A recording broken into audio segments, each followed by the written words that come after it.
So, Hey everybody, welcome back to the NC State Insider Podcast. I'm your host and lead beat writer Tucker Sennett, joined here by my good friend and assistant beat writer Mr. Daniel Rios. Daniel, how are we doing today?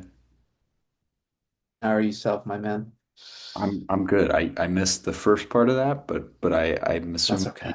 you said you're good and you're excited to watch football. You know what? It's basically what I say every time because it's Yeah, true. yeah. I I'm not that's gonna lie to you guys. I know. That's that's why Simple we life. that's why we love you, Dan. You Thank call it you. how you see it, and sometimes that has to be done, you know? It has to be done And sometimes, yeah. it has to be done. We are back today with a game day preview of NC State's Week 5 matchup against Virginia Tech. NC State coming off that Duke loss, trying to bounce back here at home, hosting the Hokies, led by an interim head coach. They are 1-3 on the season, fired Brent Pry after a Week 3 loss to Old Dominion. Promoted offensive coordinator Philip Montgomery. Talked about this a lot on the podcast throughout the week. It's kind of a program in flux. Without further ado, let's dive in with our usual game day preview format. We'll give you some stat projections. We'll give you some observations and predictions on how the game will go. We'll give you our final score. We'll give you our worst case scenario for NC State, and we'll give you a bold prediction, and then we'll call it a night. We'll send you on your way.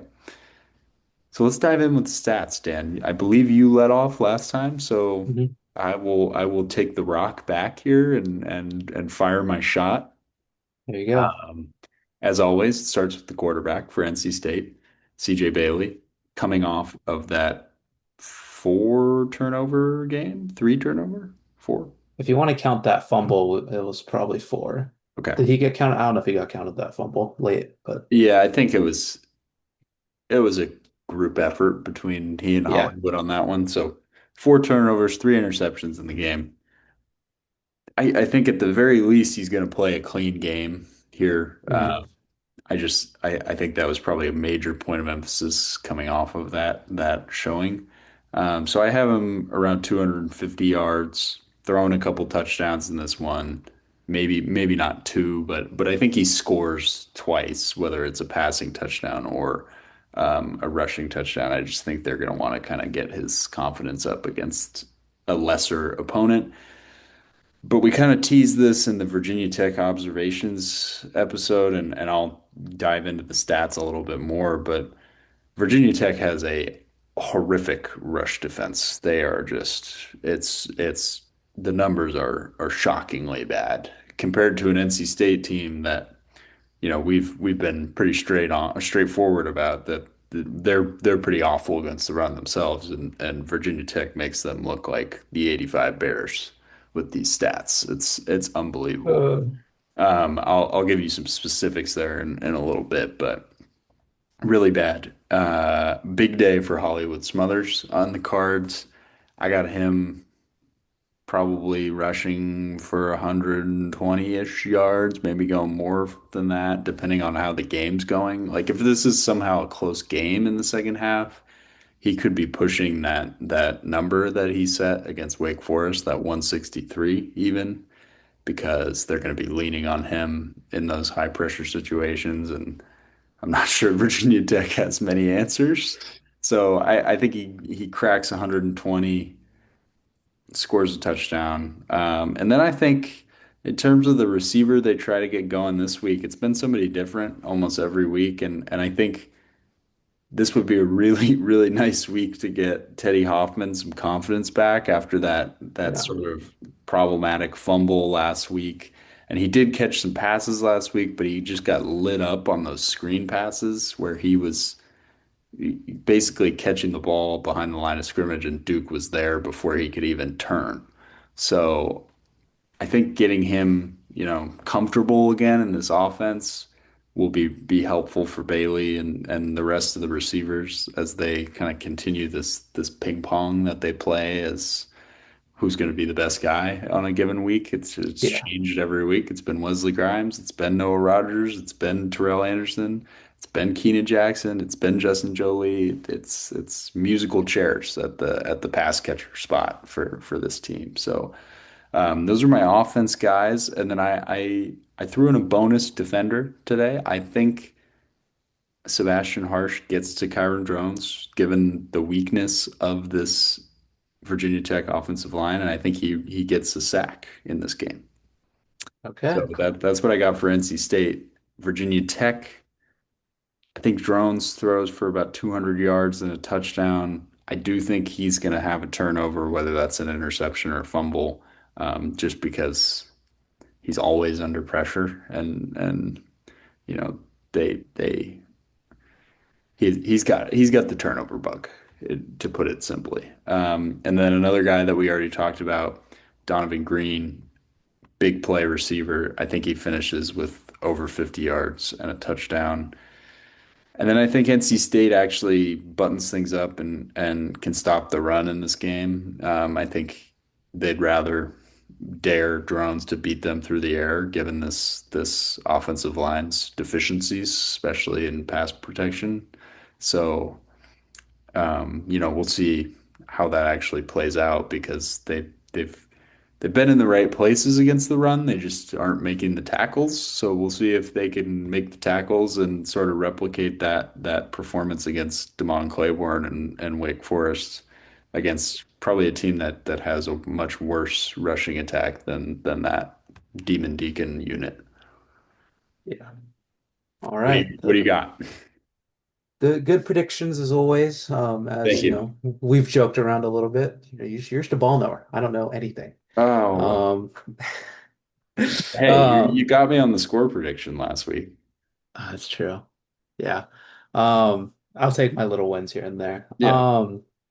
In terms of CJ, this Virginia Tech defense will play a lot of single high, so he's gonna have his opportunities to take shots. But I just we already teased it a little bit with the rushing defense of Virginia Tech. I'm going to lean towards CJ having around 200 yards and one passing touchdown. I think it's going to be a quieter day for him, but I think he's going to have a really efficient day. He's not going to turn over the ball. He's going to be really efficient, complete most of his passes. Just a really overall, a good performance, kind of similar to like Wake Forest. And I think it's going to be the same as Wake Forest. I'm going to go with Hollywood. I think he's going to get 150 rushing yards. I'm really confident in this rushing attack. Against Virginia Tech, there's been nothing on film that has told me this Kurt Roper-led rushing attack cannot succeed. And it's been clear that he wants to run the ball as the offensive coordinator. And I think you'll see it again. You'll see a bunch of back-to-back carries, and it'll just be pounding the rock. And I think this NC State offensive line will be able to move this Virginia Tech defensive line. In terms of receivers, I already mentioned it being a quieter day for Bailey. In terms of who's going to lead the way, I'm going to lean Wesley Grimes. I think he's going to have around 60 yards. No touchdown. I don't know who's going to score a touchdown. I don't even want to predict it. But I think Wesley Grimes is going to lead the receiving core in terms of yardage. As Tucker mentioned, I mean, you could just It's throw a dart. You just throw a yeah. dart at a board and you'll probably get it right. Yeah, it's like playing roulette on the receivers. Yeah, I mean, who knows who's going to lead the way? I mean, let's hope Wesley does this week. Who knows? But now moving on to the Hokies, Kyron Drones, I think he's going to combine for 250 yards total, passing and rushing. Likes to run the ball. He has a big arm, can complete passes down the field. I actually do think he's going to have two turnovers in this game. Very turnover happy. I think it'll probably come one through the air, one on the grounds. It's hard to when your head coach gets fired and you're kind of 1-3. I mentioned it in the last episode, but I feel like they're going to be a little bit carefree as an offense. They're just going to kind of, let the ball go and just kind of push the ball down the field. And I think there'll be, some mistakes that'll come with that. And, NC State likes to keep everything in front of them. So I don't think too much will get behind this NC State defense. In terms of rushing the ball, it's kind of hard because I don't think this Virginia Tech offensive line is very good. I do like Hawkins though as a runner. I think he'll get at least, 70 to 80 yards on the ground, and a touchdown. He'll probably score, get his first on the year. I'm pretty sure he hasn't scored yet this year. Yeah, Hawkins has not scored yet. I think he'll get his first one against NC State. In terms of catching the ball, I think Aiden Green leads the way. I like Donovan Green, but I do like the matchups outside. can take care of Donovan in terms of Devin Marshall and Brian Nelson. I think Aiden Green will lead the way with maybe around like 50 to 60 yards. And my defensive projection is I think Devin Marshall is going to get an interception this week. Okay. So that's my I'm those are I'm my with you. I'm with you on that one. I just didn't want to predict somebody specifically getting a pick. yeah. No. I've the vibes are telling me Devin's going to get his first one this week. I don't know what it Yeah, is. I feel like out of the guys that we've talked about, he's probably the most due. Yeah. You don't hear his name much on game day, and that's a good thing. So Yeah, right. Yeah, I mean, as for how I think the game's gonna go, we've now teased it to death, but Virginia Tech's rush defense is so bad. Vanderbilt, man, they just They they they are have their currently way. they currently rank for just for reference, 116th in rushing yards allowed per game. I believe the number is over 200, and they're averaging 5.7 yards per carry allowed, which is 118th in the country. For reference, Hollywood Smothers is averaging 6.3 yards per carry. So not a recipe for success They let Old against Curry. Dominion, oh, sorry, but they let Old Dominion rush for 250 in their own building, Yeah. but it's okay. They only allowed Wofford. They let him run for -1 yards. So good, good bounce back game. Good bounce Good back bounce game. back Probably game. probably went from 140th in the country in yards per carry to 118th. So Improvement. improvement. So yeah, I think NC State runs a serious ground and pound offense in this game, and then they get Bailey going in the play action and with some deep shots to kind of blow the top off of this defense when they start selling out to stop the run to the best of their ability. But I just don't see the only factor here that has sort of become a narrative for this game is there is going to be some weather more than likely. It could be a wet game, which I think that can benefit a team that is struggling because it'll just make things sloppy, and that's actually my worst case scenario for this game. I think if the weather's much worse than it's supposed to be, it's really supposed to just be normal rain and then maybe a thunderstorm causes a delay. But I think if it's just one of those torrential downpours, I know Doran talked about it today. He literally knocked on wood when somebody brought it up, but they had that scrimmage in the pouring rain in the fall or in the summer where they supposedly didn't turn the ball over once. Nobody dropped the ball at all, and they apparently practice wet ball drills every Thursday. So this is not something that they're new to. And Doran has coached in bad weather games. He coached in that 2016 win over Notre Dame. So I'm not too concerned for NC State in that situation unless it becomes like a hurricane again, because then you don't know all it takes is one play and you can't move the Yeah. ball.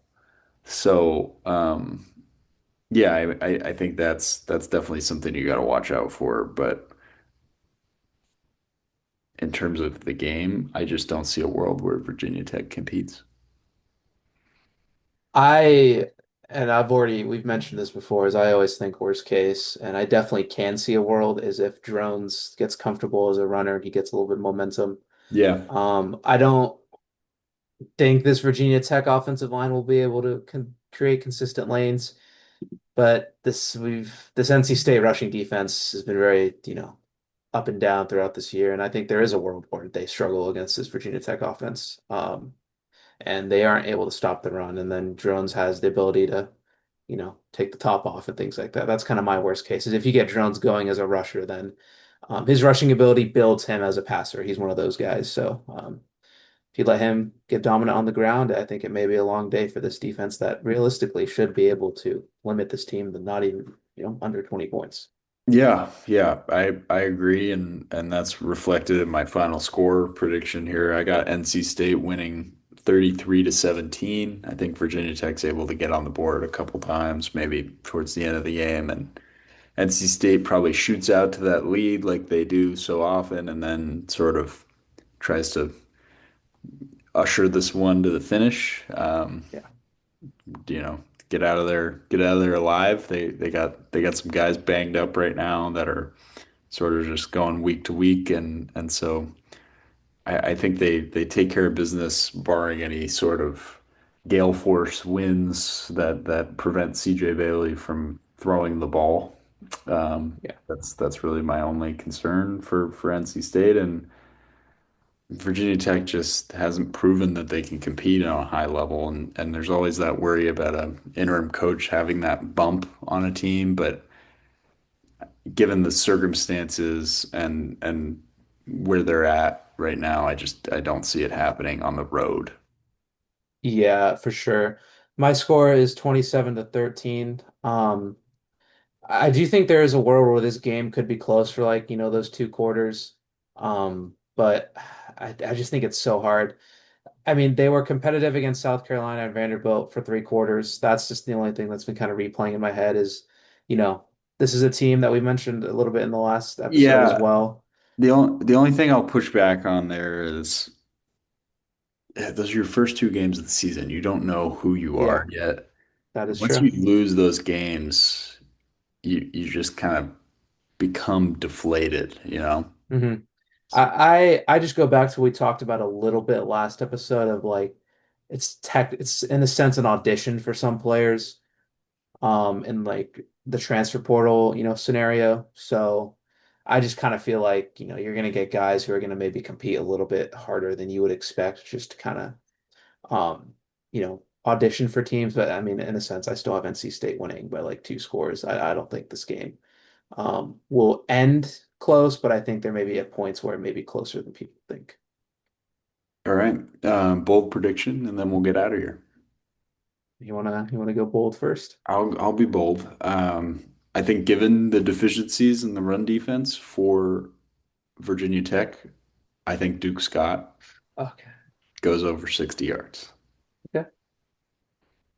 Okay. Not that bold, but I just think, if this is a blowout, they're just gonna start feeding him to keep Hollywood kind of nice and comfortable.